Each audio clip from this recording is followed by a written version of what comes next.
Yeah, like I said, the first hour was just fluff matches, and we're getting into the main part of the show. Then there was Kane confronting Sheamus, and about maybe he hurt the Undertaker, because Sheamus was coming out for his match, and we had to choose between Evan Bourne, Mark Henry, or Kane to face Sheamus, and everybody chose Kane. It could have been either Bourne or Kane, just because Bourne pinned Sheamus last week.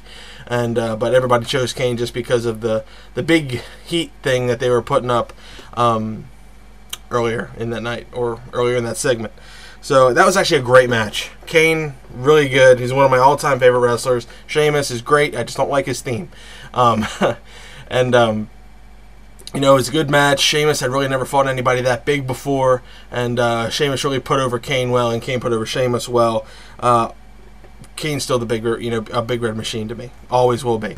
But a bad ending, because Kane won by countout. It might have been smart for Sheamus, but it was a horrible ending. We got robbed of a really good ending, and the match wasn't that long. But it was long enough to really get the point over, which whatever.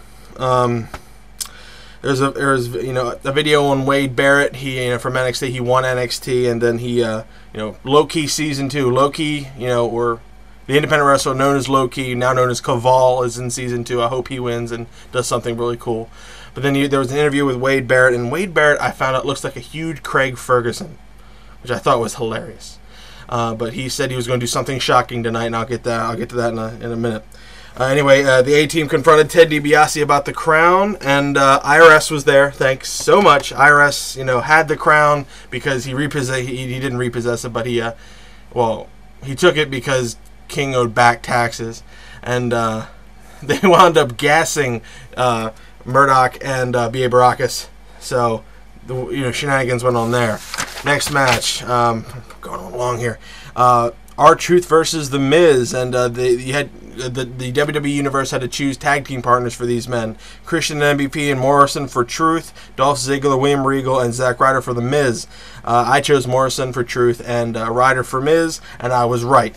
I did like what Miz said about the WWE Universe, about the fact that I cannot believe that they chose a dance-off and Hornswoggle and Kali for a tag team partner. I can't believe they did that, but whatever. It was a decent match, really short though. Miz pinned Morrison, and it was because they're trying to build up this thing with Miz and R-Truth, but totally there was no heat build in the match. There was the bad guys won, but nothing happened with really happened with R-Truth and the Miz, which kind of puzzled me.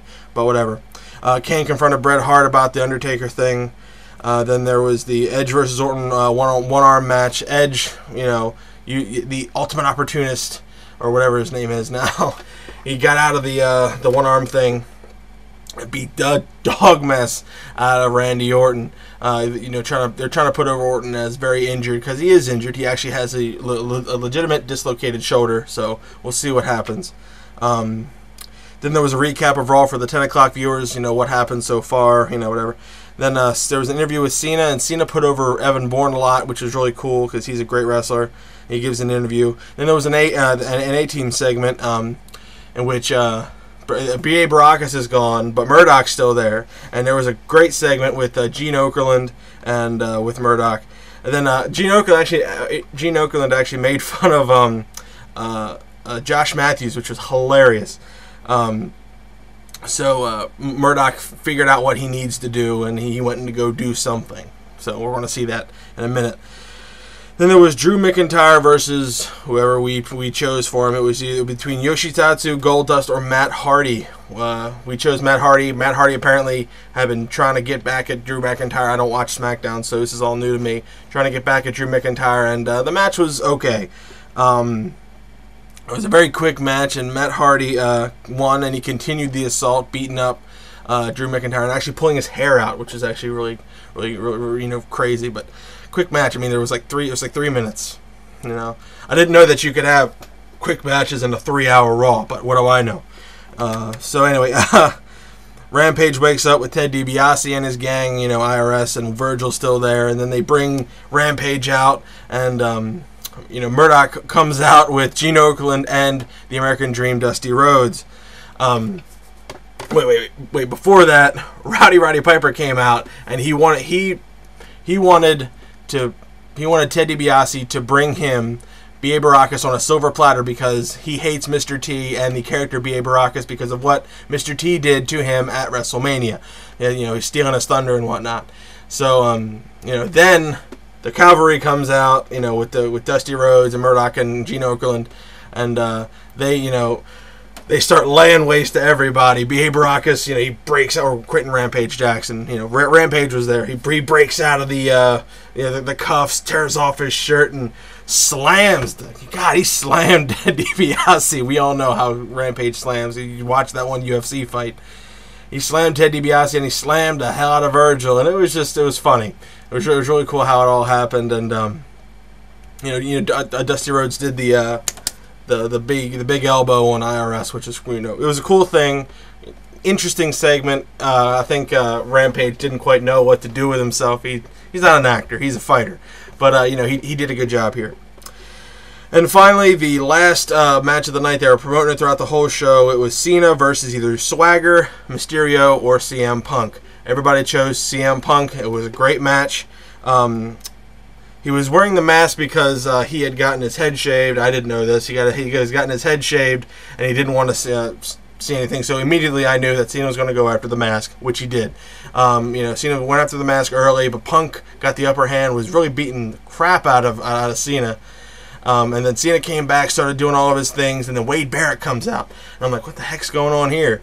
I thought, you know, they were building a match for them, but then all of a sudden the other NXT rookies come out, and they just beat the dog mess out of John Cena. I'm talking beat the snot out of him.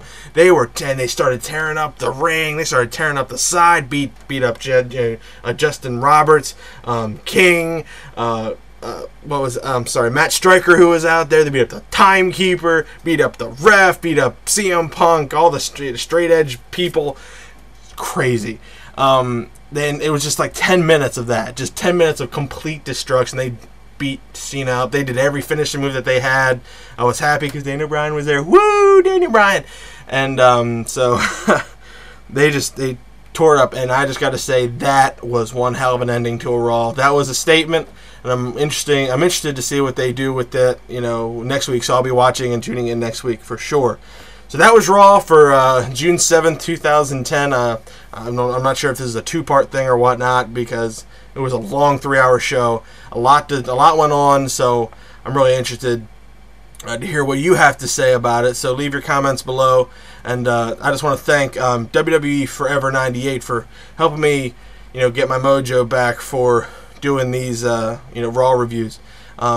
He really is the guy that inspired me to do them because it's good to have an opinion on wrestling. And I hope you all enjoyed this Raw review, and I will see you guys later. I'll see you next week for another File91e Raw review. I'm still trying to get Corncheck to do this stuff, so I don't know. We'll see. So we'll see.